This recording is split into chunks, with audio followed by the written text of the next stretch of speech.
Okay, so miraculously we are back inside of Starfield. I have no idea how the hell we've ended up back here, but it could be coming to the PlayStation 5. Yes, you heard me absolutely correctly. This is a baffling one to say the least, but we're going to get on into the news today as it seems to be something that a lot of people can't quite imagine. But if you haven't already, smash that beautiful blue thumbs up and subscribe with post notifications turned on. It'd be greatly appreciated. On top of that, check out our sponsor, Advanced GG, the #1 clinically proven energy supplement on the market. My favorite flavor is cherry vanilla, but you guys can catch an array of flavors via the link in the description. Utilizing code CLOUD at checkout will get you a cheeky discount. But with that being said, let's dive on into the news at hand. So, Starfield, what the hell do we say about this game? I have spent hundreds of hours inside of it, and I have enjoyed it thoroughly over different periods of time, although of recent have definitely put it down, although we are picking it back up with the recent news that has hit the scene. This is pretty mental, but the Xbox rumor mill is abuzz with escalating developments that are no longer mere speculation, but seem to be shaping into official policy for Microsoft. However, the company appears to be struggling to manage the situation effectively as it quickly spirals beyond their control. Initially sparked by reports and data mined confirmations, the hi-fi rush coming to PlayStation and Switch, the situation has evolved into what seems like a significant shift in Xbox's gaming strategy.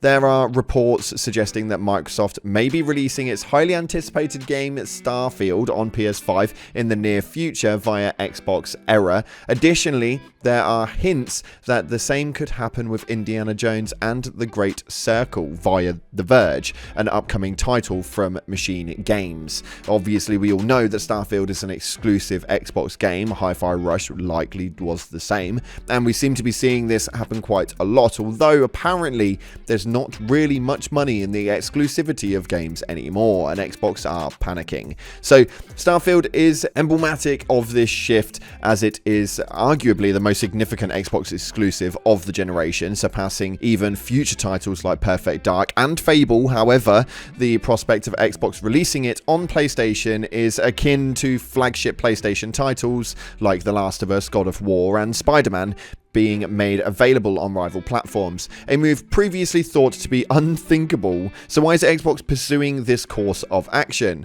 So the internal discord within Xbox seems to have led to this leak, with arguments both for and against the plan. On one hand, Xbox seems to acknowledge that it has been trailing behind in the console wars for 2 generations and is now focusing on expanding its reach through services. From a player's perspective, Xbox owners still benefit from day one Game Pass releases, while PlayStation players gain access to Xbox titles eventually. However, this approach has raised numerous concerns. Now, the decision undermines the incentive for consumers to purchase an Xbox console based on Microsoft's promise for exclusive titles. It also raises questions about how this move aligns with Microsoft's goals for Game Pass. Releasing titles like Starfield for full price on PlayStation does little to bolster Game Pass subscriptions and may indicate underlying concerns about the service's viability. Moreover, though, it erodes the sense of community that Microsoft has nurtured among Xbox users over the years, leading to disillusionment among loyal fans. Now, the situation appears to be a drastic shift for Xbox, potentially transforming it into a third-party publishing entity that still manufactures hardware. Microsoft's upcoming explanation may shed more light on their strategy, but it's difficult to envision a narrative that portrays this move in a positive light. Ultimately, this could mark the end of era for Xbox, as we've known it for the past 4 generations, signaling a fundamental change in its approach in gaming.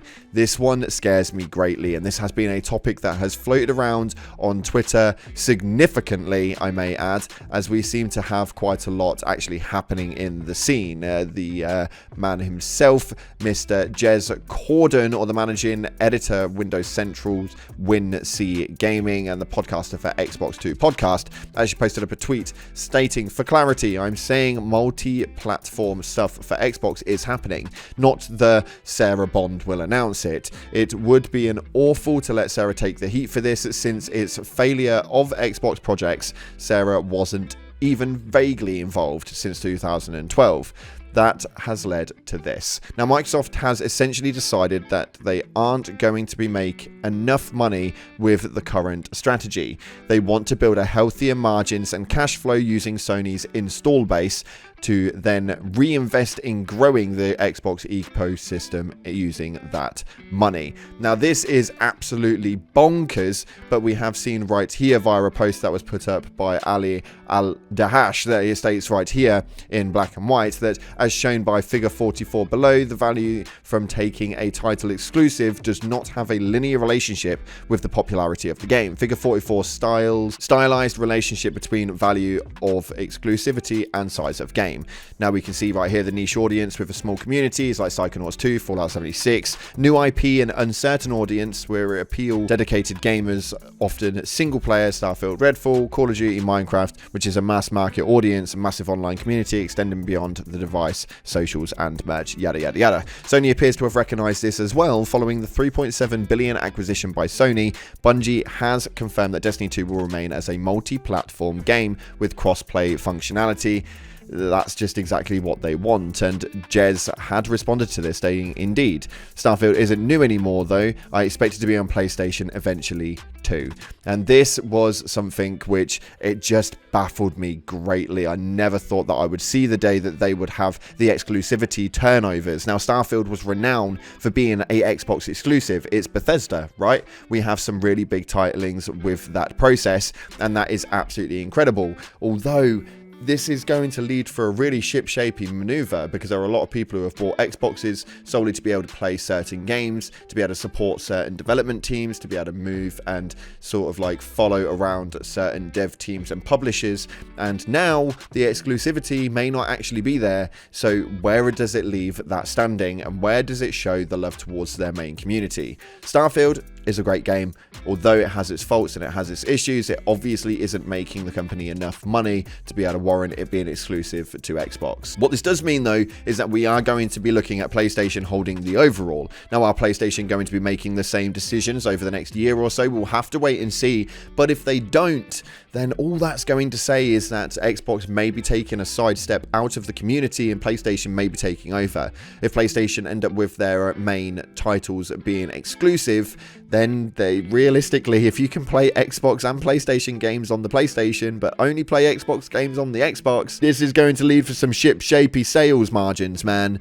I don't know how I feel about this one, but Starfield is in the limelight for this right now, with it being showcased to actually surface on the PlayStation Store at some point or another. So if you guys on PlayStation have been itching to play this game, but haven't had the money for an Xbox, well, just wait out, because at some point it may be loading up on your systems very, very soon.